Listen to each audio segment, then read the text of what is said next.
Innal hamdalillah nahmaduhu wa nasta'inuhu may yahdihillahu fala mudilla lahu wa may yudlilhu fala hadiya lahu wa ashhadu an la ilaha illallah wahdahu la syarika lahu wa ashhadu anna Muhammadan abduhu wa rasuluh. Amma ba'du. Pertama-tama ucapan terima kasih kepada MC Israel, Master of Ceremony, yang telah mempersilakan untuk melanjutkan materi kita yang khusus saparantos rengse paham atana pinte duka wallahu a'lam hartos atana pinte pokoknya nama rengse mengungkap permasalahan atau problematika dakwah. Kurang lebih seperti itulah permasalahan yang berhubungan dengan dakwah, seperti yang diresum, seperti yang dirangkum oleh ikhwan sekalian. Sekurang-kurangnya ada gambaran atau ada bayangan atau ada sedikit pencerahan. Mio sakolenya ya oke, jika kilat sakolenya itu akan lebih baik daripada generasi sebelum antum, termasuk saya, generasi saya. Tidak dilengkapi dengan teori-teori, literatur sebanyak mungkin. Jo terjun begitu. Tentu akan lebih baik sebelum terjun melengkapi dulu dengan berbagai hazanah, berbagai sakofah, berbagai maroji yang sama-sama membahas tentang dakwah. Jantan bahasa Indonesia ini materi imannya. Sesah disunatkan ya materi iman.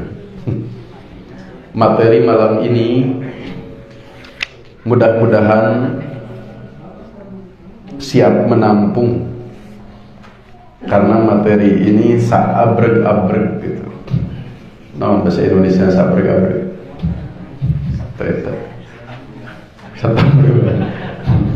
Kita coba dulu, jangan dulu menyerah.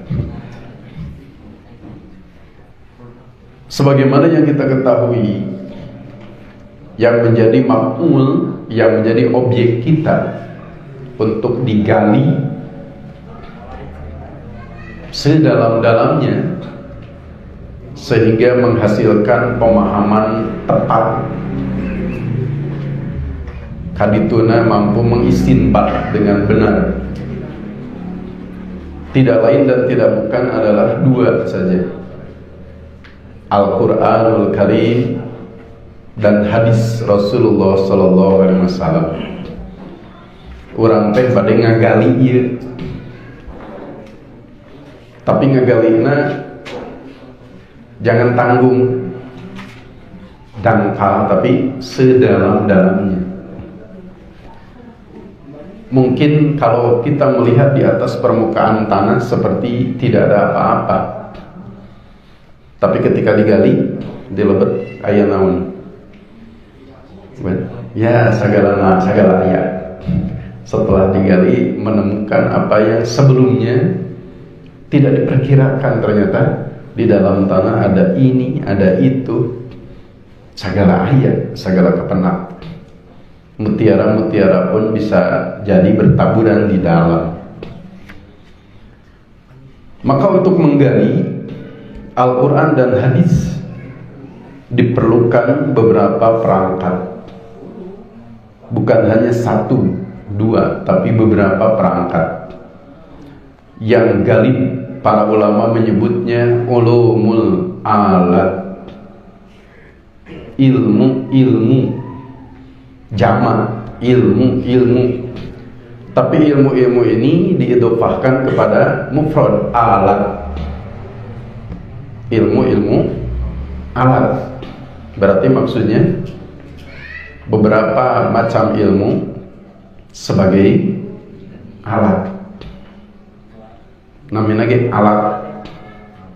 Mirip dengan apa kalau alat?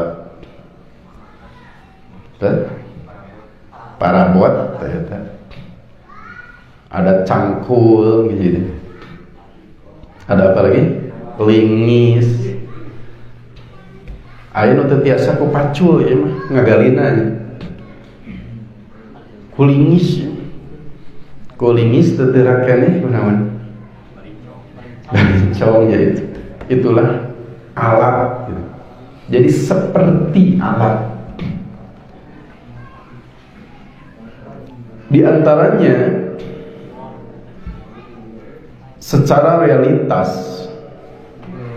yang dibutuhkan untuk menggali Quran dan hadis adalah ilmu sorof dan ilmu nahwu.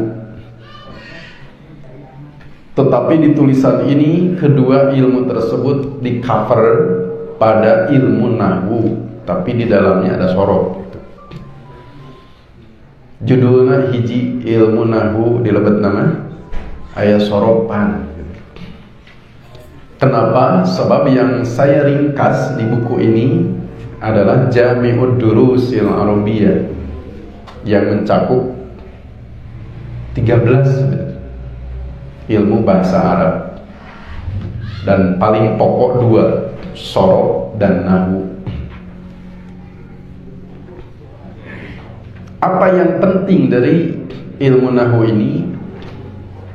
Bukan berarti ada yang bagian yang tidak penting, tapi yang paling penting dari ilmu nahwu kira-kira apa? Peranan yang paling diharapkan, hasilnya, manfaatnya, asarnya dari ilmu nahwu kinten-kinten nawana. Kang ngagalin nawana ku ambil ilmu nahwu. Tentu tidak bisa lepas dari definisi ilmu nahwu itu sendiri. Apa yang disebut ilmu nahwu?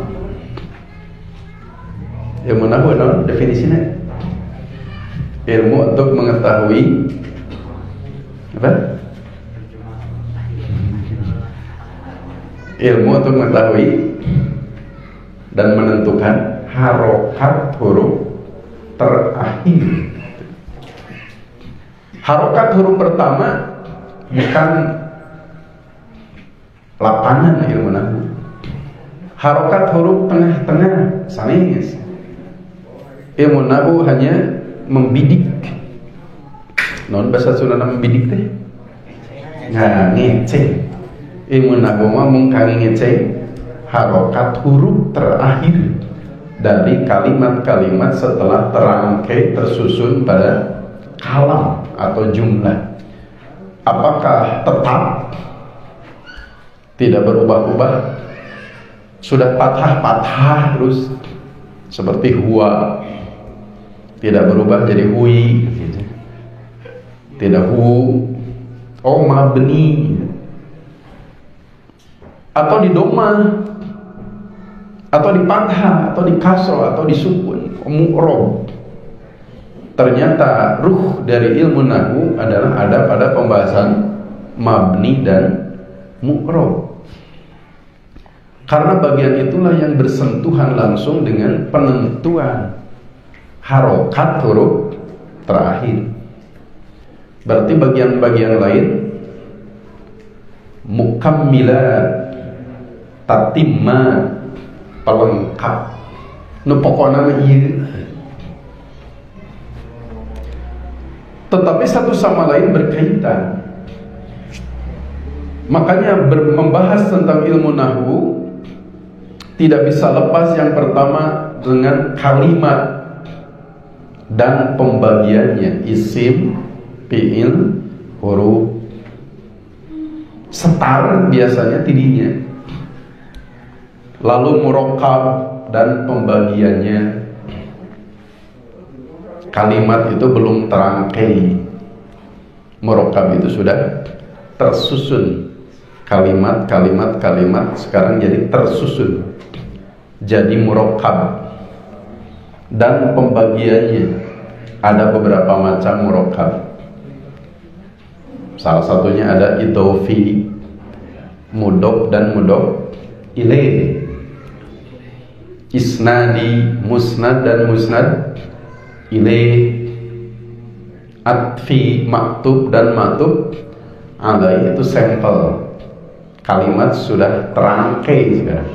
Jadilah murakkab. Kemudian diperkenalkan terlebih dahulu fiil dan pembagiannya. Ada mabni dan mu'rab. Ini yang paling pokok seperti tadi disinggung. Pergi ilmu nahwu teh kangge kuningan harokat huruf terakhirna naon ya? Domahkah, fathahkah, kasrohkah, sukunkah, atau tetap tidak berubah-ubah yang disebut mabni. Ada fi'il mabni, ada fi'il mu'rab, marfu, mansub, manzum. Kemudian isim dan pembagiannya. Di sini ditulisnya diglobalkan. Tentu di dalamnya ada pembagian. Mudzakkar, muannas, mufrad, musanna, jama, dan pembagian isim yang lain. Tapi yang pokok seperti tadi disinggung, ilmu nahwu itu membidik, ngecek bagaimana harokat huruf terakhir ini, domah, fathah, kasroh, sukun atau tetap. Makanya yang perlu diketahui dari ilmu nahwu, dari isim adalah isim-isim marfu. Ada fa'il, naib fa'il, mubtada, khobar mubtada, isim kana, khobar ina, dan tabi, isim marfu. Ada isim-isim mansub sebanyak 12 macam. 5 maf'ul, maf'ulan, maf'ul bih, maf'ul fi, maf'ul li ajli, maf'ul ma'ah, maf'ul mutlaq. Makanya disebut al-mafa'ilul khamsah. 5 macam maf'ul. Lalu ada hal, lan, dan tamyiz, mustasna bi illa, munada, isim inna, khobar kana, dan terakhir ke-12 tabi untuk isim mansub. Berikutnya ada isim-isim majrur dengan ketiga variannya. Ada majrur oleh huruf jar, ada idhofah atau mudhof ilaih, ada tabi untuk isim majrur. Dari tadi, mulai dari isim marfu, isim mansub, isim majrur, ada tabi. Urutan terakhir semuanya tabi. Makanya di bagian D dibahas secara khusus apa itu tabi. Karena banyak maka dibentuk jamak tawabi. Di dalamnya ada naat atau sifat, ada taukid, ada badal, ada atop. Setelah dibahas tentang fi'il selesai, isim selesai, kemudian bab huruf. Isim, fi'il, huruf. Tapi di pembahasan ini fi'il dulu. Kenapa? Isim seueur nusakedik heula fi'il. Tapi langki huruf heula sakedik teuing huruf. Mata fi'il heula, isim huruf mah wios dipangkar. Dari doen huruf lagi ditempatkan di pangkar tara protes. Selain ketiga macam kalimat tersebut, yang penting dari ilmu nahwu adalah mengetahui adat-adat. Apa ini maksud adat-adat? Contoh an Dalam bahasa Arab an itu ada berapa macam? Huruf masdariyah ada an, huruf tafsir ada an. Anna ditahfif jadi an. Jaidah juga ada an. Berarti an ada berapa macam? 4 macam. Seperti itulah contoh bab adat-adat. Contoh lain ma. Ada berapa macam ma dalam bahasa Arab? Ada ma huruf nafi, ada ma huruf masdariyah, ada ma apa lagi? Istifham, isim istifham, isim syarat. Itu yang dimaksud adat-adat. Itu pun menjadi alat yang harus kita memperkaya untuk menggali Quran dan hadis yang tadi. Kemudian contoh i'rab, daftar pustaka pun membantu kita menambah khazanah maroji ilmu nahwu apa saja, rujukan ilmu sorof, judulnya apa saja, karya siapa, periode ta'aruf biasanya menjadi rangsangan tersendiri, biasanya menjadi kita penasaran untuk menggali lebih luas tentang ilmu ini. Hanya yang pokok dari ilmu nahwu ya bagian-bagian ini, tidak asing sebenarnya. Karena ini kaidah yang harus sering dipraktekkan, langsung praktek pada Quran dan hadis atau pada turos karya para ulama. Alhamdulillah selesai yang pertama, membahas tulang-tulang gitu, kerangka. Dagingnya belum, uratnya belum, saraf-saraf belum, darah belum, baru tulang kerangka. Tetapi tentu kita pernah mempelajari konten-konten dari istilah-istilah ini. Masuk yang kedua, yang tidak kalah penting alat menggali Quran dan hadis adalah ilmu balaghah. Ilmu balaghah ini sering dianaktirikan. Kenapa dianaktirikan? Bahasa Arab nahwu sorof, bahasa Arab sorof nahwu, bahasa Arab nahwu dan sorof. Saur balaghah ke ari abdi diangkatnya. Padahal bahasa Arab mencakup ilmu balaghah, tapi sering tidak disinggung. Itu yang saya maksud sering dianaktirikan. Taraka angkat, taraka kemot. Padahal urgensinya jelas, kepentingannya sangat jelas. Apa saja yang ada di dalam ilmu balaghah, karena yang kita bahas kerangkanya tidak banyak dalam ilmu balaghah. Sebagaimana yang kita pelajari di pesantren sanawiyah mu'alimin 6 tahun, kekengan tegir tahu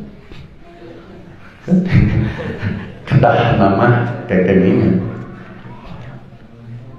dalam proses biasanya, karena memang harus mumarosah. Tidak cukup sekali tamat, 2 kali tamat, 3 kali tamat, 10 kali tamat cekatman, bisa jadi belum. Jadi dengan baca awal sampai akhir beberapa kali, sedikit-sedikit, yang tadinya blank lalu melempem heula, lama kelamaan berai. Oh ini balaghah itu. Sudah tahu dari belalai sampai ekor kalau gajah, baru bisa menyimpulkan, oh berarti balaghah teh seperti ini. Tihulu rugikan buntut. Ternyata di dalamnya ada 3 ilmu dengan masing-masing punya tujuan dan fungsi tersendiri. Ada ilmu bayan yang di dalamnya hanya 3: tasbih, majaz, kinayah. Di dalamnya juga ada ilmu badi yang terdiri dari bagaimana memperindah isi, makna, muhassinat maknawiyah. Apa saja cara-cara memperbagus lafaz, muhassinat lafdiyah. Jadi garapan ilmu badi berkaitan dengan muhassinat, cara-cara memperindah baik makna maupun lafaz. Makanya ada yang berpendapat ilmu balaghah itu ilmu untuk mengetahui keindahan Al-Quran. Itulah ilmu badi. Karena dengan memahami ilmu badi, betul-betul diketahui ternyata Al-Quran maknanya sangat indah, lafaznya juga sangat indah, menarik. Itu asar, buah hasil dari pemahaman terhadap ilmu badi. Kemudian di dalam ilmu balaghah ada ilmu ma'ani. Kalau kita petakan, ternyata ilmu ma'ani hanya membahas 8 sebenarnya. 9 itu dengan pelengkap tatimah. Di dalamnya dibahas khobar dan insya. Khobar dan insya. Dari insya ada insya tolabi, ada insya guer tolabi. Tapi garis besarnya di sini. Lafaz Allah, lafaz Quran, lafaz hadis ini khobar atau insya? Kalau bukan khobar, ya insya. Kalau bukan insya, ya khobar. Berangkat dari sini, setar dari sini. Kemudian ada dikru dan hadfu. Dikru dan hadfu. Dikru disebut, hadfu tidak disebut. Kenapa mubtada dibuang nih? Kenapa khobar dibuang? Apa yang digali? Alasan, motif. Kenapa disebut, kenapa dibuang? Itu ada alasan. Tidak asal buang, tidak asal sebut, tapi ada tujuan tertentu. Kemudian ada takdim dan takhir. Kenapa didahulukan? Kenapa ini diakhirkan? Mubtada, khobar mubtada, urutan yang pokok mubtada dulu, lalu khobar mubtada ma posisi kedua. Ini urutan pokok. Ketika dibalik, nah kenapa ini khobar didahulukan sementara mubtada dipengker? Ada alasan, ada nuktah bahasa para ulama, ada makna yang mendalam. Fi'il, fa'il, maf'ul bih itu urutan pokok. Fi'il, tos fi'il, fa'il, tos fa'il, maf'ul bih. Suatu saat maf'ul bih dipayun ya nyelonong. Nyelonong nanti. Ieu maf'ul bih naon aya di dieu ya. Fi'il sareng fa'il kaseret ka dieu. Ada alasan.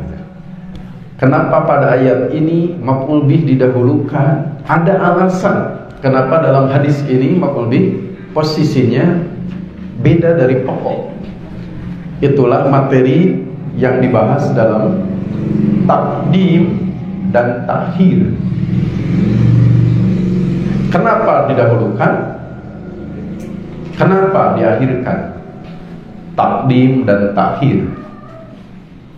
Di dalam ilmu ma'ani pun dibahas tentang alasan-alasan isim ditanwin, alasan-alasan isim dimakrifahkan, baik pakai alif lam, domir alam, atau isim ma'rifah yang lain. Nah, ditanwin ya.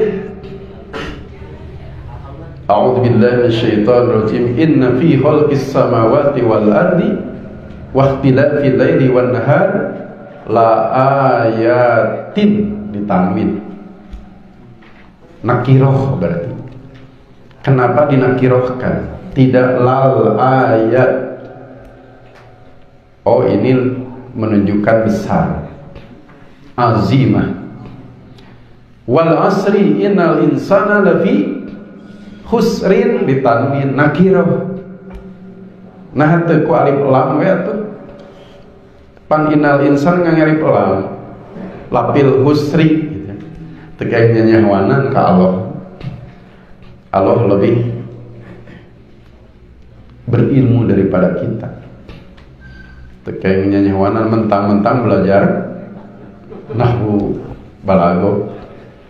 Ya kumaha ya teu konsisten aya hiji ngarip lam innal insan hiji ngarip tanwin lebih husri. Kenapa husrin ditanwin dinakirahkan? Husrin azim. Oh, menunjukkan besar. Alasan-alasannya yang diungkap oleh ilmu ma'ani. Kenapa nakirah? Kenapa ma'rifah? Kalau nahwu membahas isim itu ada ma'rifah, ada nakirah. Ma'rifah ada 7 tos, nahwu mah dugi kalinya beres. Maka dilengkapi, dilanjutkan dengan ma'ani. Kalau hanya sebatas nahwu, tentu ada kekurangan alat untuk menggali yang tadi. Tapi seperti saya singgung, baragoh sering dianaktirikan, hawatos, untung terpenuh. Kalau ilmu bahasa Arab, tapi tidak disebat-sebat. Ari sorob nahwu disebat-sebat wae, ari abdi para. Yang kelima, itlaq dan taqyid. Ini berkaitan erat dengan usul fikih, nanti ada mutlak dan muqayyad. Ada lafaz yang itlaq, pokoknya musnad ilaih tos mutlak, tidak pakai yang lain. Ada yang muqayyad, apakah ada maf'ul, apakah ada jar majrur, apakah ada sifat, sehingga lafaz jadi muqayyad atau taqyid. Yang keenam ada qasar, dibahas khusus di dalam ilmu ma'ani ini, bab qasar. Qasar itu membatasi, seperti innama, ayat tentang pengharaman makanan dalam Quran memakai lafaz innama, berarti qasar, membatasi. Hanya Allah menyebut yang haram itu dalam Quran hanya 4. Piraku ayadai tos ayahnya. Maka berlaku nanti mafhum qasr. Kemudian wasal dan pasal. Wasal pasal itu secara ringkas memakai wawu dan tidak memakai wawu. Antara kalam dan kalam, aya nu ngangge wawu berarti nyambung wasal. Nah ngangge wawu ada alasan. Nah ieu mah teu ngangge wawu pasal namanya. Ada alasan. Pakai wawu dan tidak, semuanya ada alasan. Alasan inilah kajian ilmu ma'ani. Jadi ada wawu dan tidak lepas dari makna yang dimaksud oleh Allah kalau dalam Quran, Rasul kalau dalam hadis. Secara bahasa wasal apa? Nyambung. Pasal terpisah. Maksudnya nyambung pakai wawu atop. Wasal pakai wawu atop, pasal tanpa wawu atop. 9 tatimah itu pelengkap dari yang 8 bab.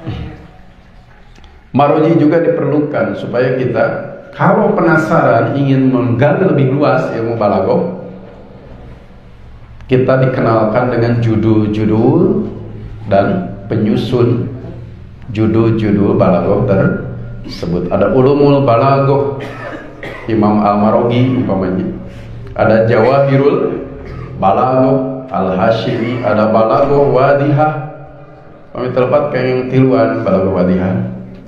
Tapi sanos kenging tiluan dibandingkan Sapinatul Balaghah eusina seueur keneh Sapinatul Balaghah. Contoh lebih banyak, penjelasan lebih banyak, tapi judul bab lebih sedikit pada kenging tiluan.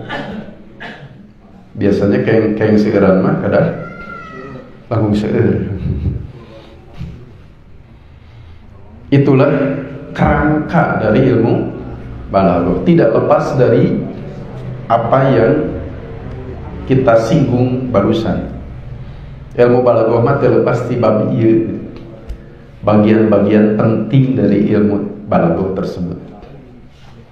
Menurut yang kita dengar atau kita baca, kira-kira tujuan pokok dari ilmu balaghah kemana? Kangen naon? Sami sari ilmu nahwu teh pasti benten. Ari sami mah atuh tos we ilmu nahwu tong balaghah namanya. Sebutan beda berarti ada fungsi yang beda, arah yang beda. Kita naon tah ilmu balaghah? Nu karaos, nu kahartos. Kangen naon ilmu balaghah teh fungsina?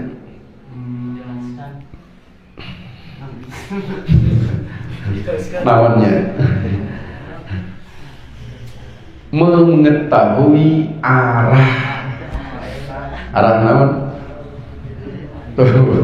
Ongko eta. Mengetahui arah pembicara. Secara garis besar balaghah itu berfungsi kita yang mempelajari dan memahami ilmu balaghah jadi mengerti arah pembicaraan. Arah pembicaraan. Ari teu inget kalancek mah atuh dahar we jeung bobokona teh. Perintah bukan? Apa? Dahar we jeung bobokona ari teu inget kalancek. Sangu duwi kaseet. Padahal lancekna teh acan tua.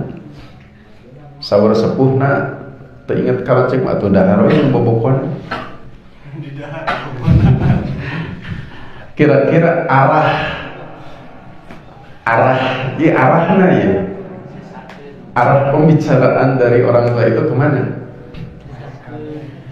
Dahar kan fil amr, berarti wajib kita memakan pokok dengan alasan al-aslu fil amri lil wujub. Ada amr tapi tujuannya apa? Ancaman ada, larangan ada. Memang amr lapannya, tapi maksudnya tidak semuanya menyuruh. Maka ilmu balaghah lah yang mengungkap arahnya kemana itu. Ya teh nu nyarios teh kamana maksudna gitu maksudnya. Ja'far dina bukuna Ja'far. Urang gentos Tom Ja'far. Tapi di bukunya begitu, Ja'farun mahzulul fasir. Pernah kita belajar ya? Ja'far kurus anak untanya. Apa maksudnya kurus anak unta? Ilmu balaghah mengangkat ini, memberi pencerahan kemana arah pembicara. Kurus anak untanya maksudnya apa? Kenapa anak untanya kurus? Karena kurang ASI, air susu induk, ontama induk. Kurang ASI dan kurus anaknya. Kenapa kurang ASI? Karena ibunya tiada. Ibunya wafat atau onta mati. Nah indungna teu aya pae. Nah pae dipencit. Nah dipencit karena menjamu tamu-tamu yang akan datang. Orang yang menjamu berarti orang yang punya sifat dermawan. Berarti maksud kurus anak untanya adalah dermawan. Ja'far kurus anak untanya maksudnya adalah Ja'far orang dermawan. Ilmu balaghah lah yang memberi pencerahan untuk memahami arah pembicaraan. Arahna sanes pembicaraan arahna. I'malu masyi'tum, lakukan saja semaumu. Menyuruh bukan. Lakukan saja semaumu. Kumaha maneh we. Bari ambek, bari bendu anu nyarios. Menyuruh bukan. Da saur bapak oge lakukan yang saya mau, kumaha urang we. Saur putra-putra. Arah pembicaraannya kemana? Kata bapak guru yang melihat kelas banyak sampah, barala jam kelas teh. Arah pembicaranya kemana? Mohon kak, terus 2 mingguan itu balik. Berarti tidak paham arah gitu. Arahnya adalah sapukeun, bukan memberitahu. Buat apa hanya beritahu? Guru ka murid menyuruh tapi dengan bentuk berita. Di sini ngamen gratis. Pengamen tahu tidak arahnya?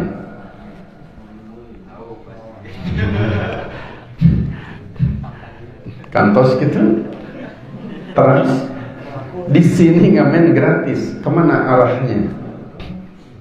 Tujuan si penulis kemana?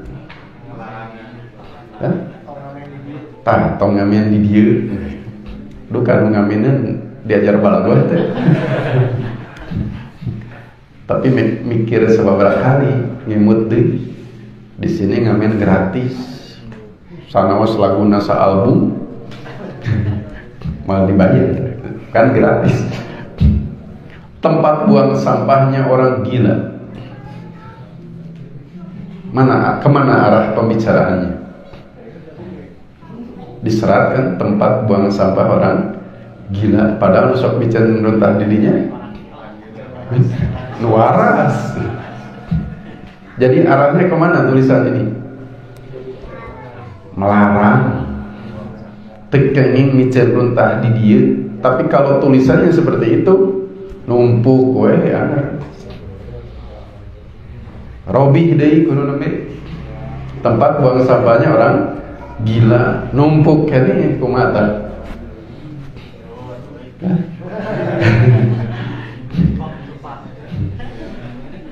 Seueur nu bingung teh, nu ngurusun runtah. Akhirnya dengan doa, ya Allah, cabutlah nyawa ayat orang yang buang sampah di sini. Maksudnya kemana ya doa? Menimbangan ngadoakeun. Ini saking apa? Saking kesel, berarti kesel ya mah. Sanes ngadoakeun. Saur orang teh amin bukan. Kesel. Itu yang kedua. Secara umum ilmu balaghah mengarahkan kita untuk bisa memahami arah pembicaraan.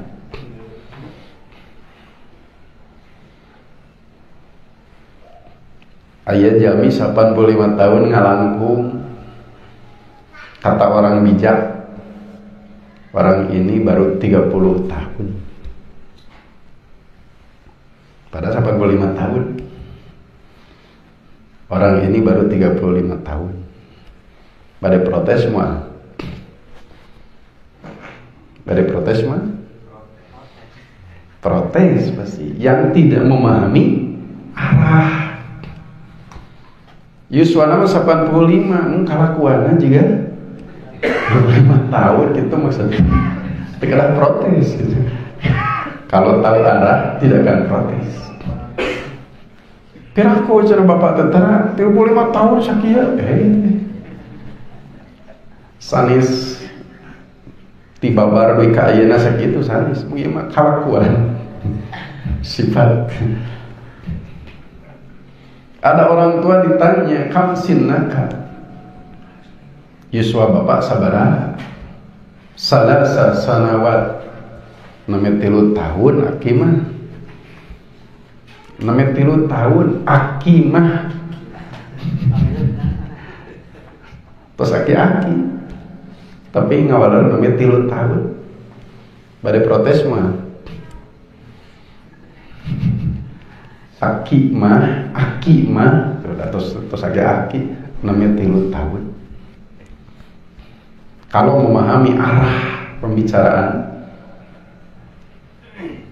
apa? Mah protes. Kau menyebat bodoh.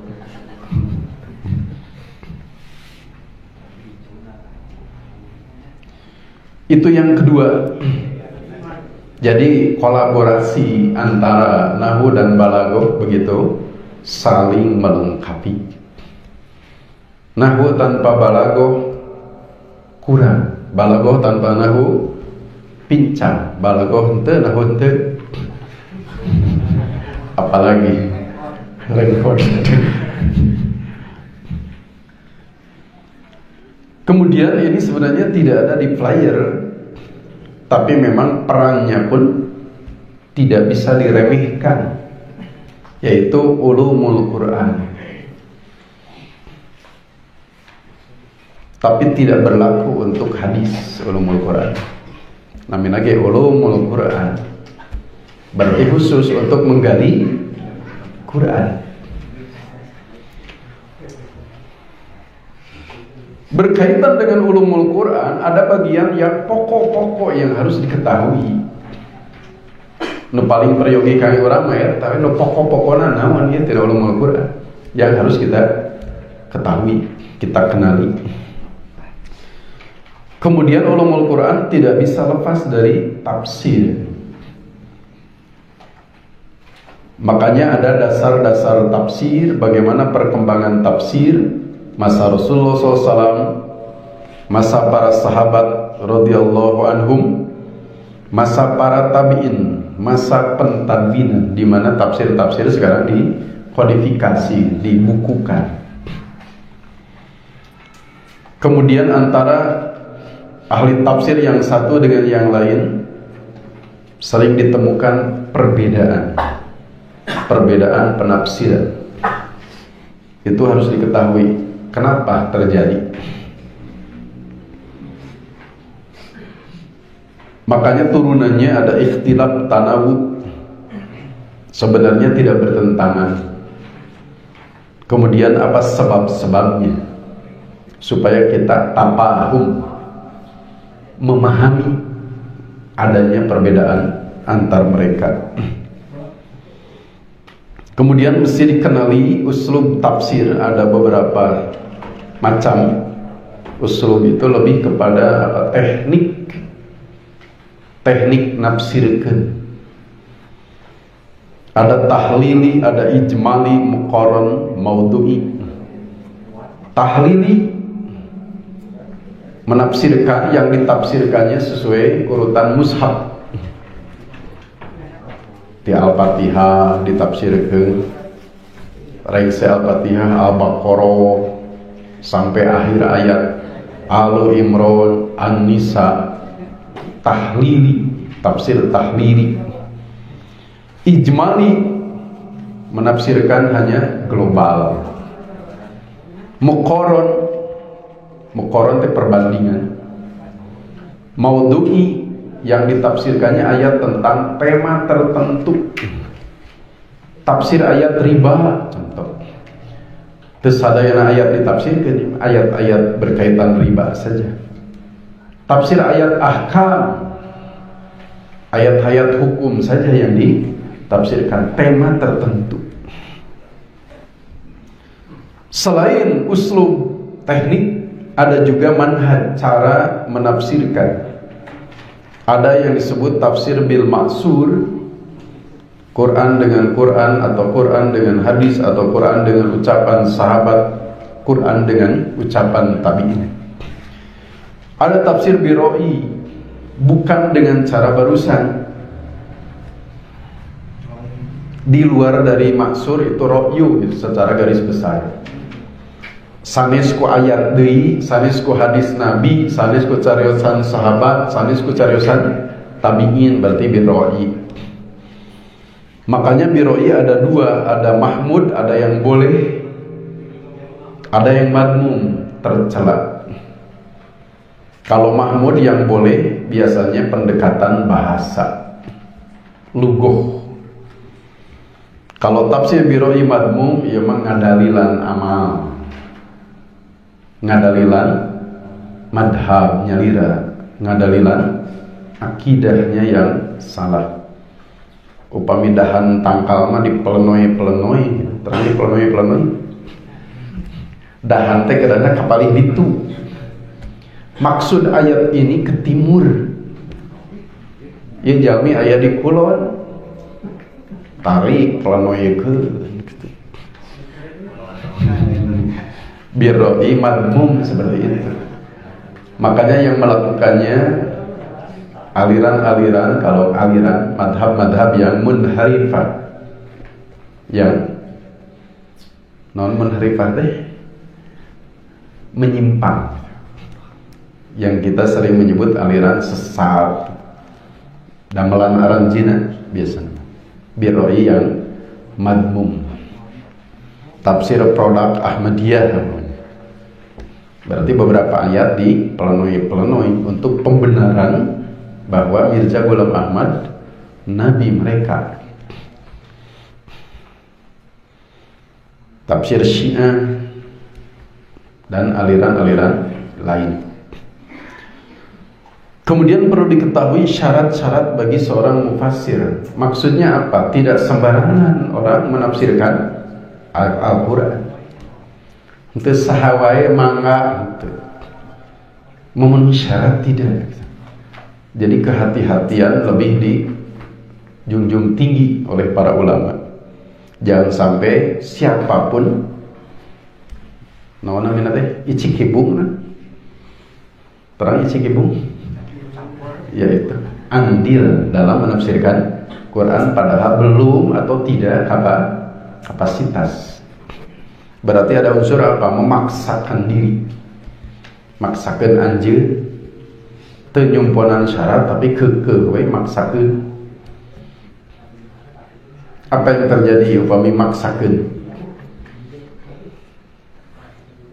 Kaos XXL, X-nya 3, padahal badannya M. Maksakeun, teu pas maksudnya. Atau sebaliknya,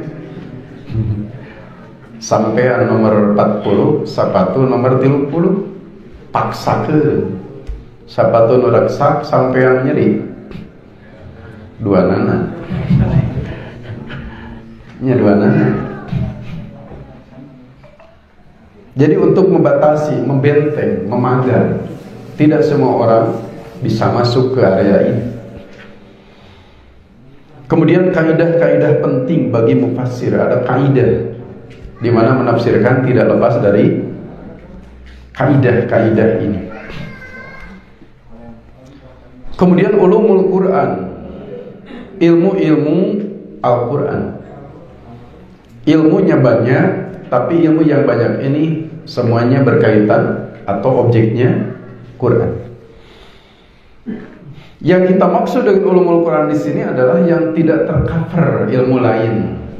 Karena sebenarnya sorof nahu bagian dari ulumul Quran, balago bagian dari ulumul Quran, usul fikih bagian dari ulumul Quran. Yang kita tulis di sini ulumul Quran yang tidak tercover ilmu lain.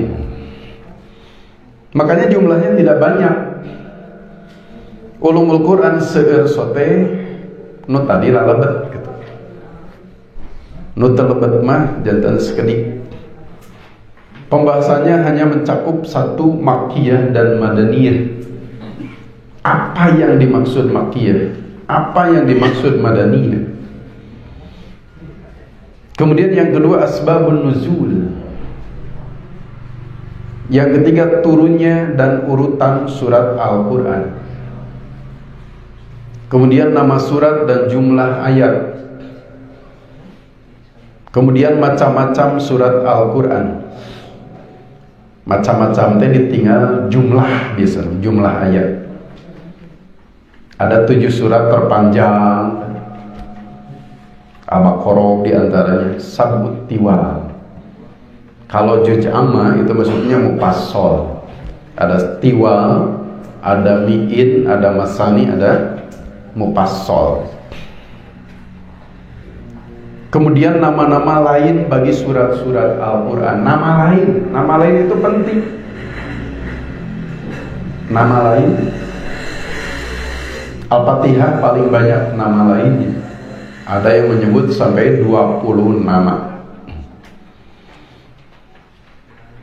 Kemudian amsalul Quran. Amsal itu misil-misil, perumpamaan.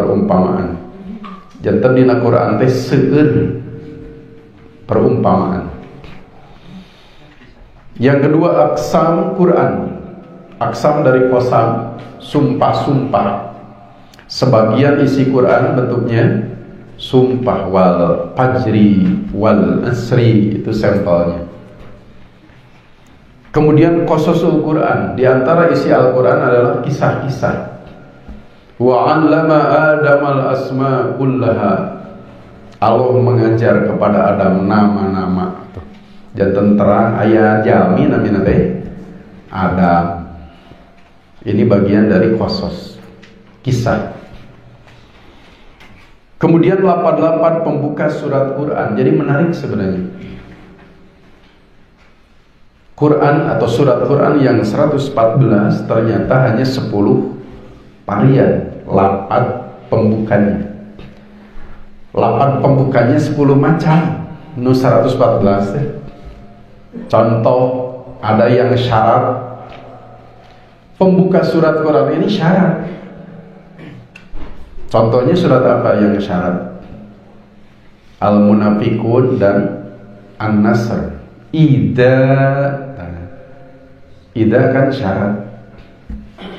Ada surat Quran diawali dengan syarat. Ada yang dengan qasam. Wal asri wal fajri wasyamsi. Ini dengan qasam.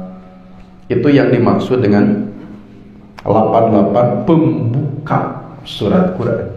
Ada yang dengan amr. Tidak sedikit diawali dengan qul. Contoh surat Al-Ikhlas. Qul, bukan kul.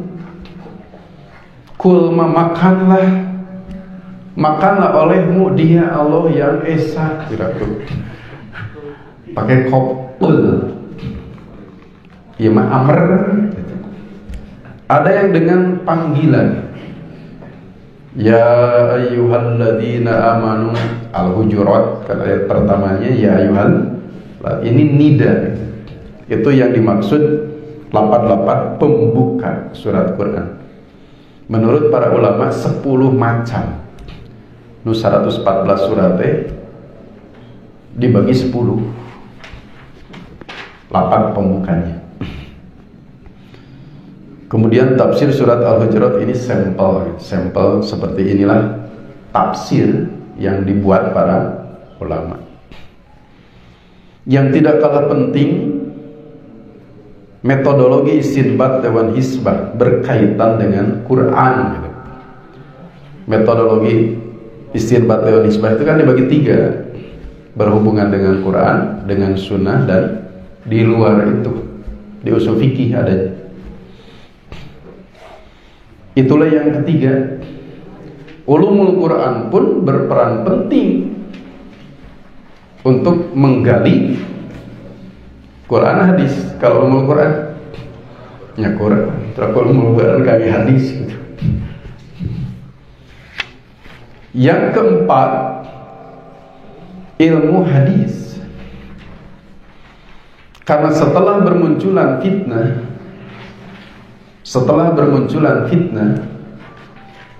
banyak yang menyebut karya-karya para ulama diawalinya fitnah itu dari mulai terbunuh Umar.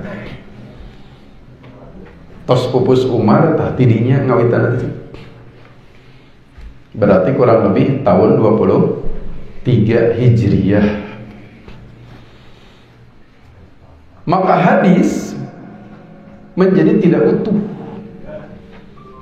Tidak sedikit hadis-hadis palsu bermunculan. Maka para ulama khawatir, tapi mereka bukan hanya khawatir. Itu seperti orang mah khawatir we wungkul tanpa follow up tindak lanjut. Kekhawatiran mereka follow up tindak lanjut dengan menyusun kaidah-kaidah untuk bisa memisahkan mana yang palsu itu, mana yang dhaif itu, mana yang original, mana sahih, mana dhaif. Kaidah yang bisa dan mampu membedakan ini dikenallah kini kaidah tersebut dengan ilmu hadis. Apa saja bagian penting dari ilmu hadis? Pertama ada mustalah hadis. Jadi hanya mengenal istilah-istilah baku yang berkaitan dengan hadis. Makanya hanya definisi-definisi mustalah hadis. Hadis dan pembagiannya baik dilihat jumlah rawinya atau kuantitas mutawatir, ahad, masyhur, ajid, gharib. Yang kedua dilihat kualitasnya, makbul, mardud atau dhaif. Makbul ada sahih, ada hasan. Kalau dhaif, mardud sama. Baik dhaif karena saktun tidak muttasil, dhaif karena ta'nun tidak adil atau tidak dobet. Kemudian hadis dilihat matan, yaitu cariosan saha isi hadis teh. Oh ini firman Allah, oh qudsi, hadis qudsi. Oh ini Rasul sendiri yang bersabda. Oh hadis marfu. Itu yang dimaksud hadis dilihat matan. Kemudian ahliyat rawi, syarat jadi rawi itu apa saja? Sami ya gitu sagawaya. Tidak kapasitas lebih baik tidak jadi rawi dan tentu sanis tapi masalahkeun maksakeun deui, memaksakan diri harus yang memenuhi syarat. Kemudian cara-cara tahammul hadis, cara-cara menerima hadis bagaimana para ulama. Kemudian riwayat bil makna. Jadi terkadang lafaz aslinya bukan seperti itu hadisnya.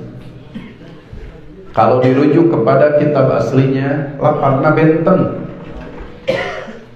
Berarti kemungkinan husnudzon kita riwayat bil makna. Lafazna memang dirobih, didugikeun maknana wungkul. Urang ge khotib sawaktu-sawaktu sok kitu. Hak muslim terhadap muslim ada 6. Sebagaimana Rasul bersabda, blank hilap deui ya. Kumaha teh? Bade kumaha? Ieu nuju khatib. Bade macakeun hadis pek teh hilap lafaz aslinya.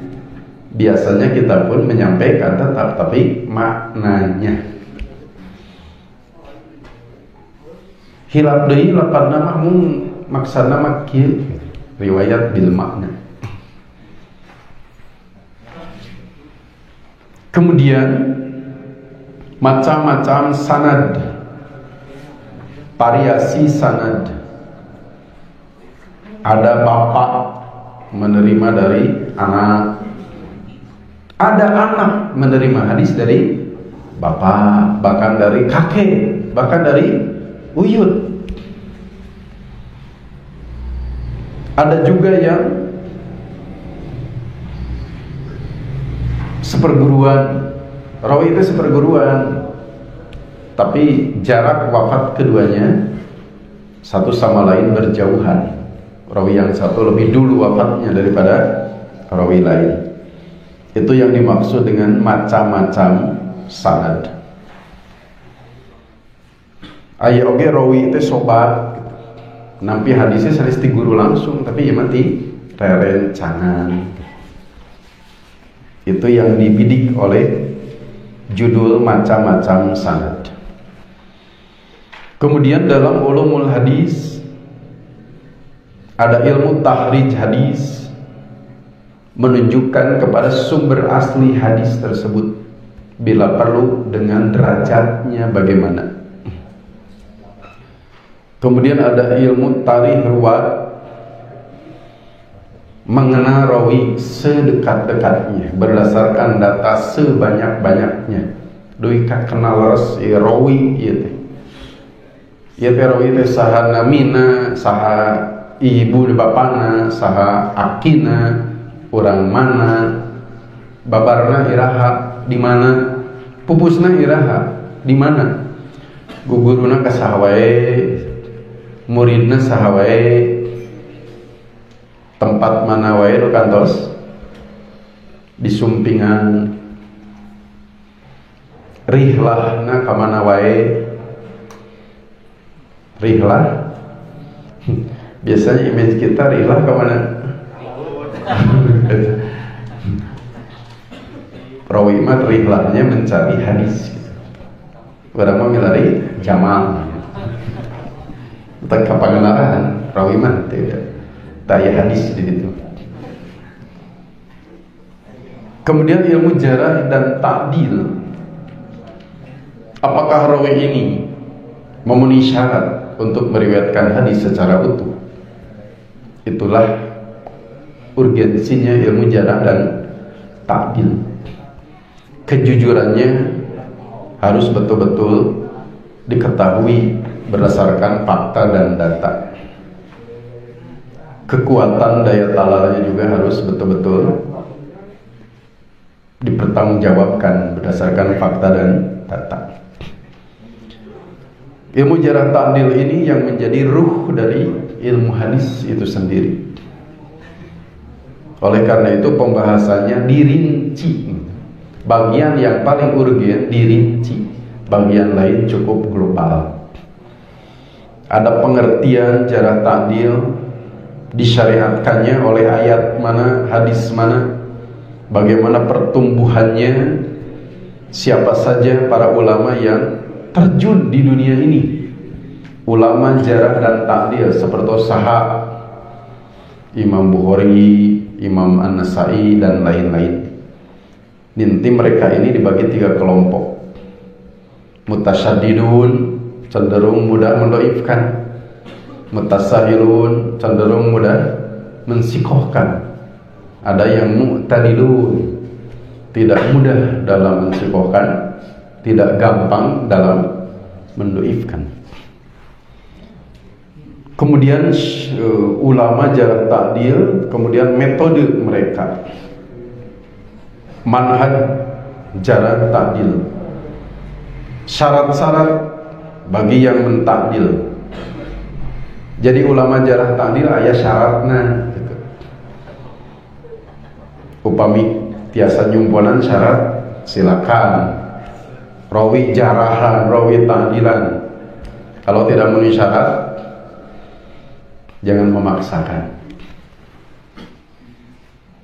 Kemudian bagaimana diketahuinya adil tidaknya rawi, dobet tidaknya rawi. Yang ke-8, terkadang jarah dan ta'dil terhadap rawi bertentangan. Bagaimana mengkompromikan. Kemudian tingkatan jarah dan ta'dil. Jarah ada beberapa tingkat, ta'dil beberapa tingkat. Bagian akhir kitab-kitab tentang jarah dan ta'dil, literatur, maroji, rujukan jarah ta'dil, judulnya apa saja, penyusunnya siapa. D kadang dikasih sikeun ya D teh. Mangga we saredikeun ku nyalirannya. Sajajar sareng C di luhur A B C, tah kadana jajaran eta D na saredikeun berakut tekatan lagian. Ada ilmu gharib hadis. Matan hadis seringkali kita menemukannya sulit dipahami. Maka para ulama memberi pencerahan melalui karya-karya mereka tentang ilmu gharib hadis. Kemudian ilmu mukhtalif hadis wa mushkilihi, hadis yang kontennya dipahami tanakut, bertentangan. Bagaimana cara mendudukkannya dua hadis yang bertentangan ini.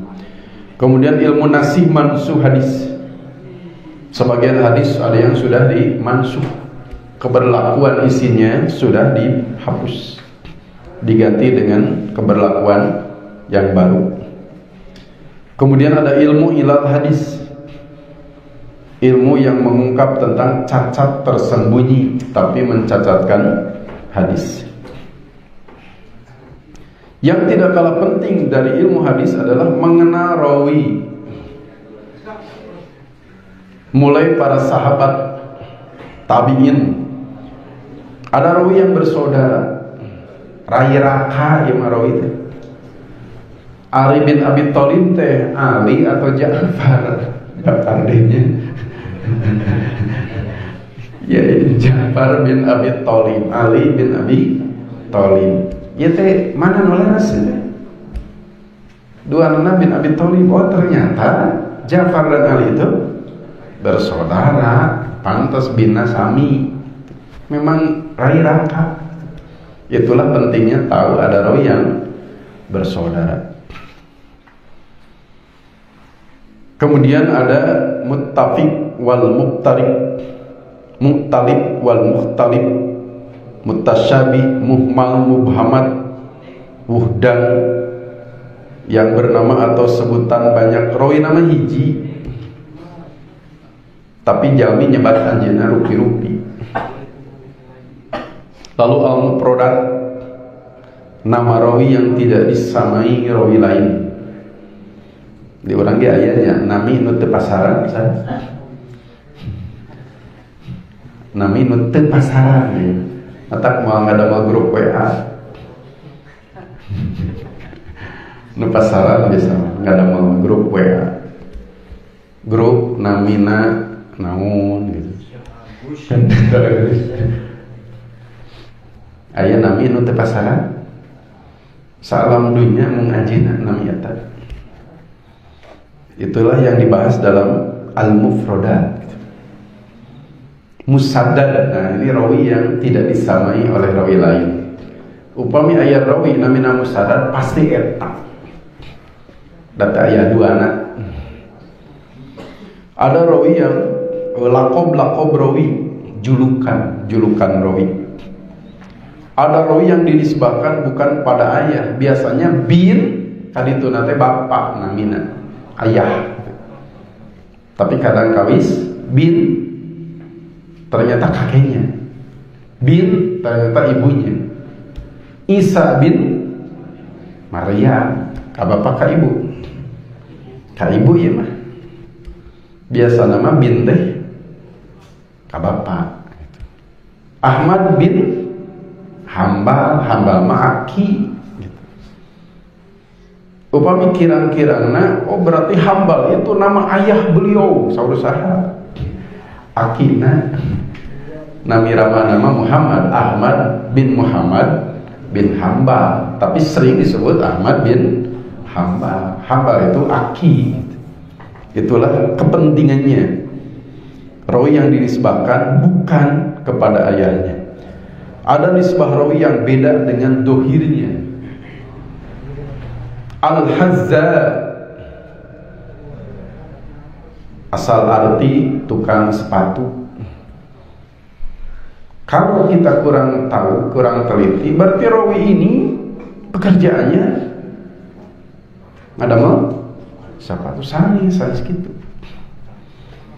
Beda dengan dohirnya. Dohirnya memang seperti itu, tapi bukan begitu.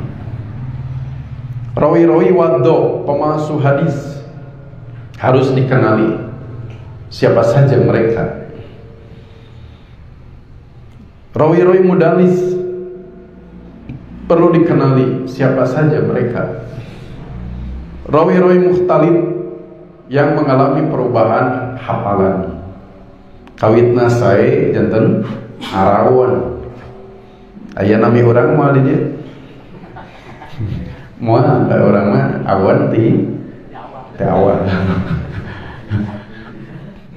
Sanes lantaran sepuh ngorak keneh ge tos kitu. Mukhtalif itu asalnya hafalannya cemerlang. Asalnya cemerlangnya bagus, lalu berubah hafalan.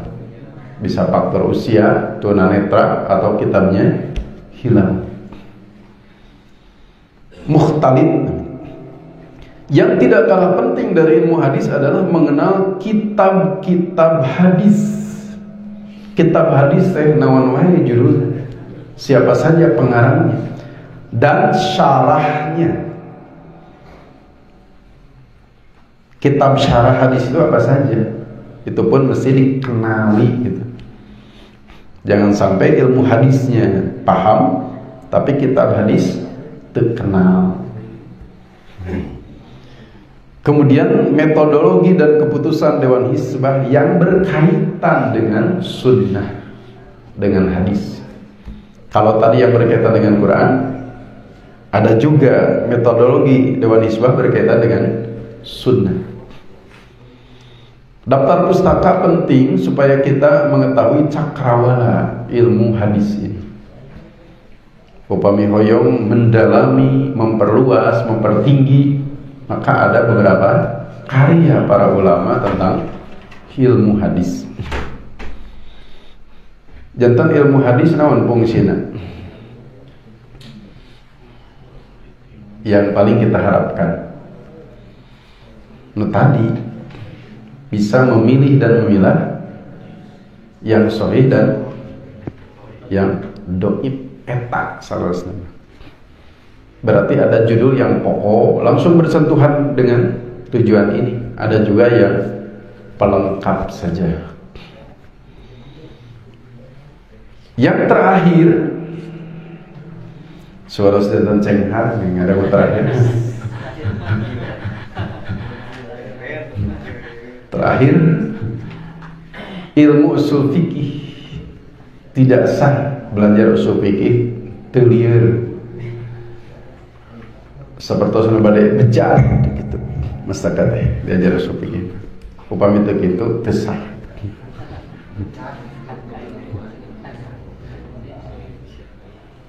Naon teh upami HP panas teh.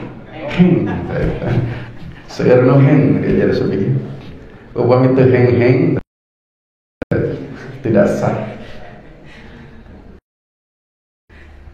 Yang penting dari usul fikih, pertama harus betul-betul paham secara utuh usul fikih itu apa. Takrif usul fikih itu penting diketahui. Yang kedua, usul fikih itu berangkat dari hukum syar'i yang terdiri dari hukum taklifi, hukum wad'i. Yang kedua, yang tidak kalah penting diketahui dalam usul fikih, dalil itu apa saja. Nu disebat dalil teh naon wae.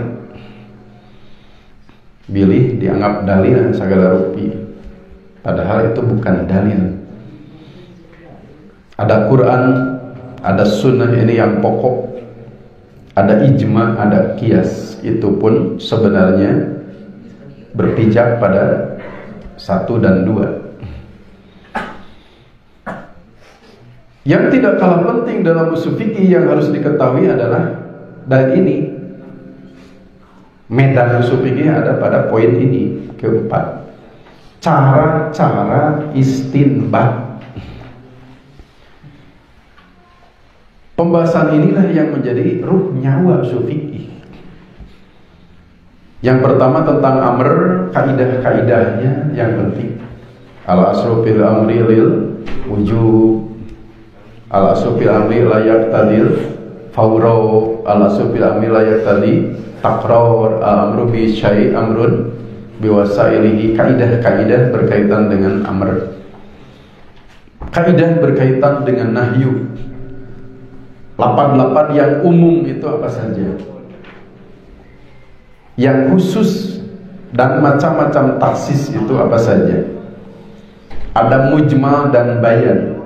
Kalau mujmal membutuhkan bayan, ma yaftakiru ilal bayan, perlu penjelasan. Kalau mujmal tentu tidak bisa lepas dari bayannya itu sendiri. Ada murodib dan mushtarok. Murodib persamaan, mushtarok mah lafadznya satu tapi artinya lebih dari satu. Dina bahasa Sunda aya pajeng. Ari pajeng teh payung atau laris, bisa dua-duanya. Teu pajeng-pajeng icaran teh. Jibru kemari mah margi tengah bantun pajeng. Itu pajeng, pajeng gitu. Tapi maknanya beda. Satu lafaz punya makna lebih dari satu. Itulah mushtarak. Kalau murodib laisun asadun, lafaz ada banyak lebih dari satu tapi makna itu juga. Asadun apa? Singa. Laisun lion, lion. Naon lion? Singa kan. Lafaznya dua tapi maknanya satu. Itu murodib. Mutlak dan muqayyad. Ada lafaz mutlak maka jatuh hukumnya mutlak. Kalau muqayyad jatuh hukumnya muqayyad. Seperti bab isbal. Ada hadis-hadis mutlak tanpa khuyala. Ada yang muqayyad memakai khuyala, maka jatuh hukumnya haram itu kalau sombong. Itu lapangan mutlak dan muqayyad. Mantuk dan mafhum. Jadi ada makna yang didengar, ada makna yang bisa dipahami. Mantuk dan mafhum. Mengadakan api unggun di SPBU itu boleh tidak? Ngadamal api unggun di pom bensin, karena di tulisan yang dilarang hanya merokok.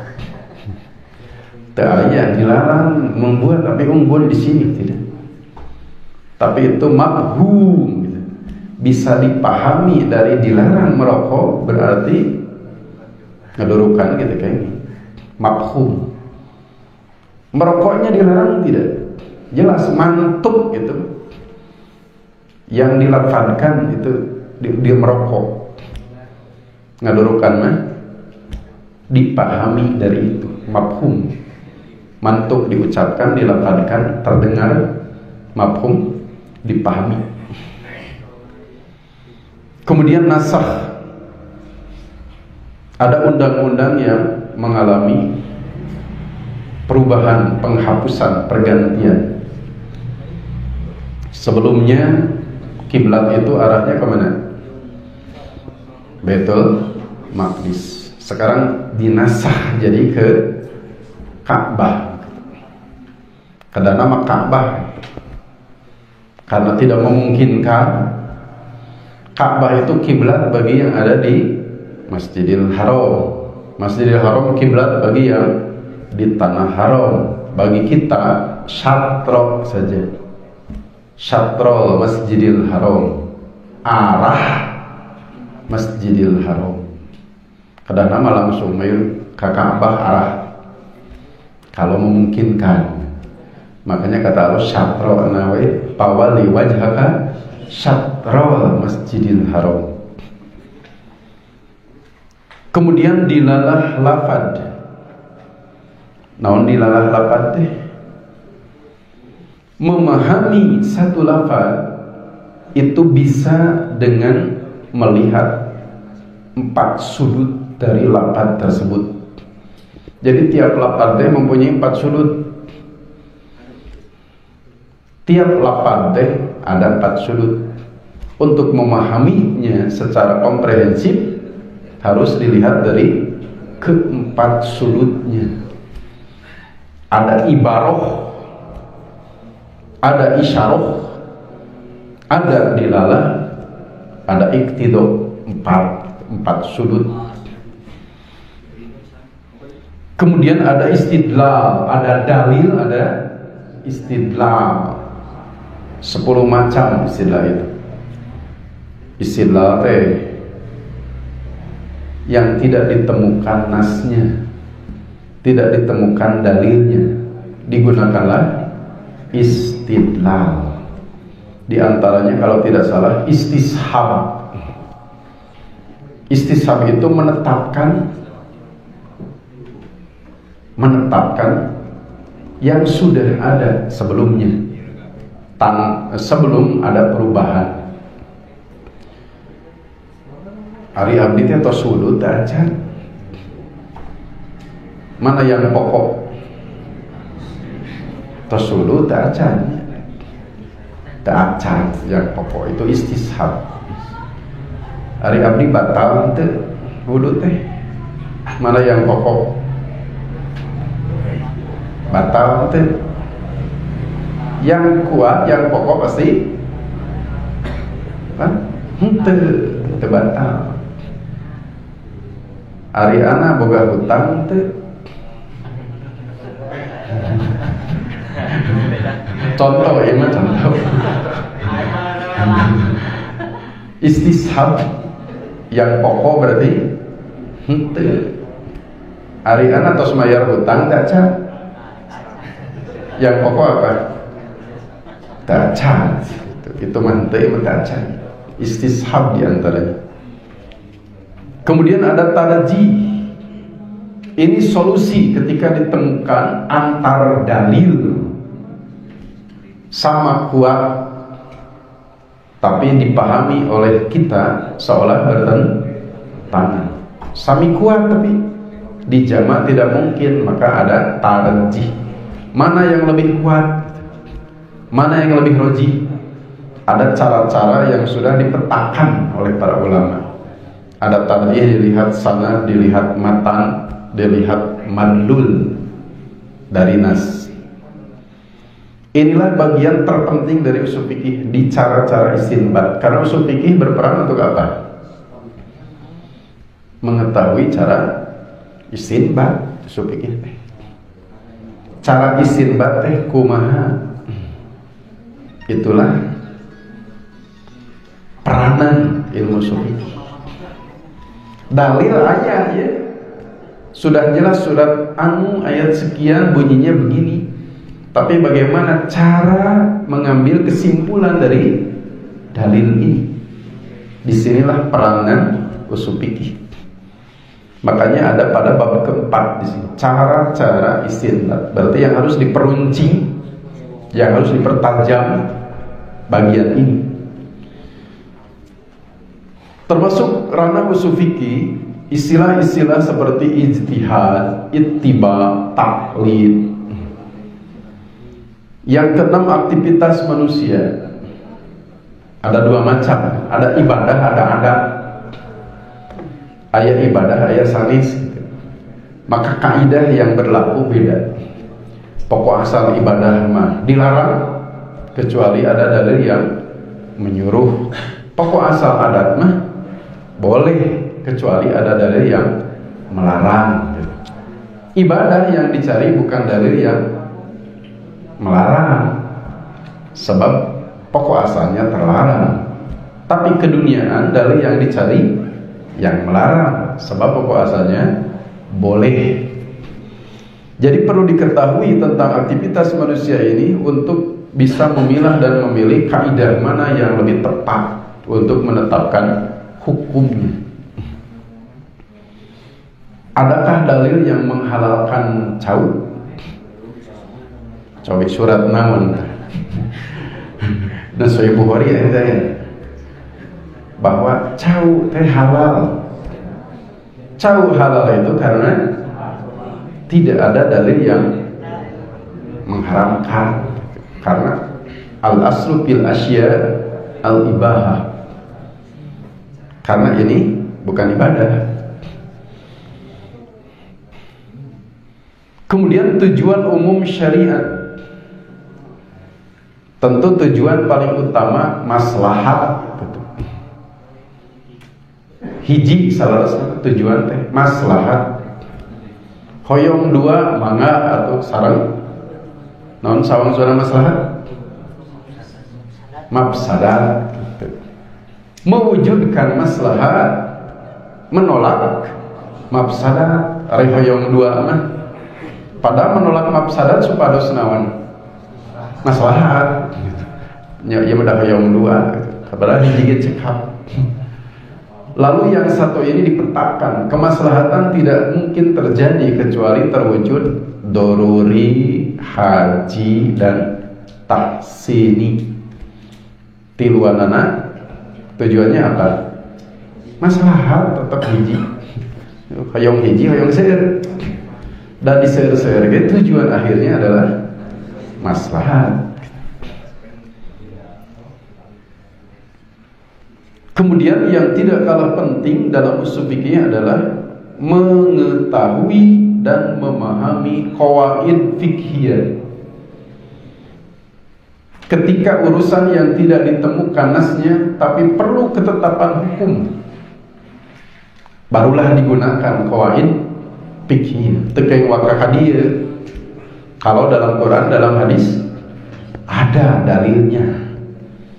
Upami henteu kapenap name ku ieu ku qawaid fikhiyah. Qawaid fikhiyah ini sangat banyak gitu. Tapi yang perlu diketahui pertama 5 kaidah pokok. Dan yang kedua 40 kaidah yang disepakati. Tekena sadayana seueur teuing. Ieu wae tos seueur. Ada 5 kaidah pokok, ada kaidah yang disepakati. Seperti apa? Ad-daruratu tubihul mahzurat. Yang haram bisa jadi mubah kalau darurat. Kapan ini digunakan? Namanya lagi qawaid fikhiyah. Ketika tidak ditemukan nasnya, barulah ini dipakai. Namanya qawaid fikhiyah. Kemudian perlu diketahui juga metodologi dan keputusan Dewan Hizbah berkaitan dengan yang tidak ditemukan nasnya dari Quran dan Sunnah. Makanya dibagi 2 metodologi Dewan Hizbah, bagaimana keputusan apa yang dihasilkan dengan usul fikih. Yang terakhir daftar pustaka untuk menambah khazanah. Buku usul fikih teh naon wae. Pami judulna naon wae. Pengarangnya siapa? Kalau ingin atau bermaksud memperluas, memperdalam. Berarti peranan ilmu usul fikih paling mana? Tadi atasnya mengetahui cara istinbat. Usul fikih mah didinya peranan. Ilmu nahwu peranannya jelas kemana? Ilmu balaghah peranannya kemana? Ulumul Quran peranannya apa? Ilmu hadis apa hasil yang bisa dijadikan target? Usul fikih yang barusan, cara istinbat itu diungkap oleh ilmu usul fikih. Kalau alat-alat ini lengkap, maka ayat-ayat Quran dan hadis-hadis Nabi tidak akan sulit untuk menghasilkan kesimpulan hukum, atau minimal paling tidak memahami maksud dari firman-firman Allah yang tersebar pada ayat di surat-surat Al-Quran, memahami maksud yang tersebar pada hadis-hadis Nabi yang ada pada kitab-kitab hadis yang bervariasi tipe, ragam, corak dan bentuknya. Ikhwatu iman yang dimuliakan Allah Subhanahu wa taala, upami ayat kene diteraskeun. Tapi karena sudah habis, kita cukupkan saja. 5 atau peranan 5 ilmu alat yang mau tidak mau harus kita pahami, harus kita ketahui. Ini adalah langkah awal untuk mencapai anak tangga ke sabaraha ribu teh. Masih banyak anak tangga yang ada di atas yang harus kita injak. Tarace, tetecean, luhur. Buahnya bisa dipetik pada anak tangga yang keberapa ribu gitu. Buahnya masih jauh. Aqulu qouli hadza wa astaghfirullaha li wa lakum. Wassalamualaikum warahmatullahi wabarakatuh.